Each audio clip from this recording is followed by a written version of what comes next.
Hi, my name is Bella, and I tested to see if a dog will sacrifice its safety needs for its physiological needs.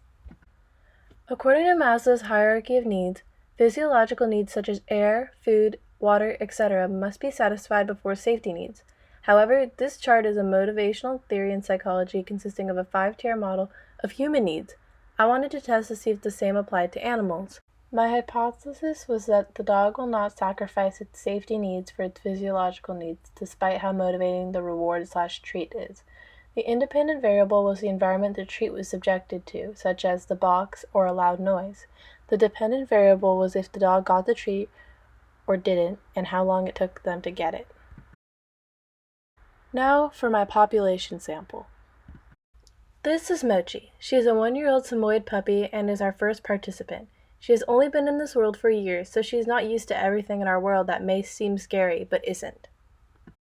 This is Odie. He's a 6-year-old golden doodle and is our second participant. He is quite a sweet boy who just wants to be pet. However, he's nicknamed the Fragile Boy since he doesn't like being picked up or cuddled. Finally, this is McCovey, aka the therapy dog. He is a 6-year-old mix of unknown breeds, potentially part Rottweiler and Lab according to his owner based on his own theories, and our third participant. He is extremely calm and well trained, and he may become a therapy dog in the near future. The treats I used were lamb and pear flavored from BarkBox. They were also fairly big, making them easy to see. Firstly, I had the dog sit on one end of my driveway. I told him to sit and stay. I then proceeded to walk 20 feet down the driveway and place the treat. Finally, I told the dogs to come. This created a control time. In other words, it told me how long it would take the dogs to get the treat in a completely safe environment. It took Mochi 7.22 seconds, Odie 2.9 seconds, and McCovey 3.23 seconds.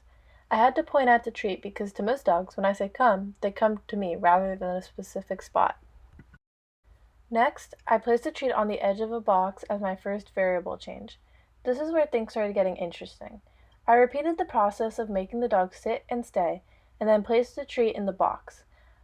First step was Mochi. She approached the box but stopped. She was scared of putting her head fully in the box. She eventually got frustrated and started barking at the box and coming to me for help. Some wind came and blew the box a bit and she jumped back. Eventually, at 1 minute and 15 seconds, I determined that she was never going to get the treat. I determined this because she started losing interest in the box and looking for another source of treats. This showed that Mochi was not willing to sacrifice her safety needs over her physiological needs. Next up was Odie. Odie wasn't fazed by the box. He slowed down a bit just so he didn't go crashing into the box. He got the treat in 4.4 seconds. This showed that Odie was able to sacrifice his safety needs for his physiological needs.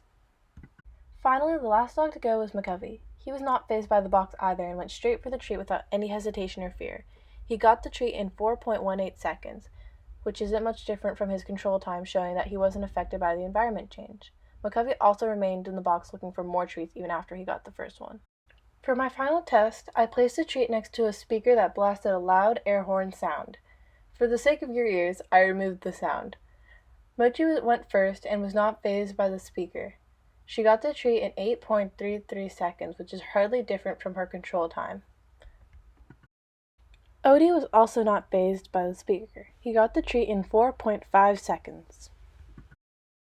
Lastly, similar to Odie and Mochi, McCovey was not fazed by the speaker. He got the treat in 3.1 seconds. Now for the final results. The table I am showing consists of the times it took each dog to get the treat in the environment. I found that Odie and McCovey were pretty much unfazed or limited by any of the environments. Mochi, on the other hand, was hindered by the box, but okay with loud noises. This graph shows the previous table but in graph form. The y-axis is the time in seconds and the x-axis is each environment. As you can see, the times remain roughly the same for both Odie, yellow line, and McCovey, red line. Mochi's line didn't remain the same because she never got the treat from the box. In the end, I found that most dogs are willing to sacrifice their safety needs for their physiological needs. This research is important because it shows the similarities and differences between animals and humans.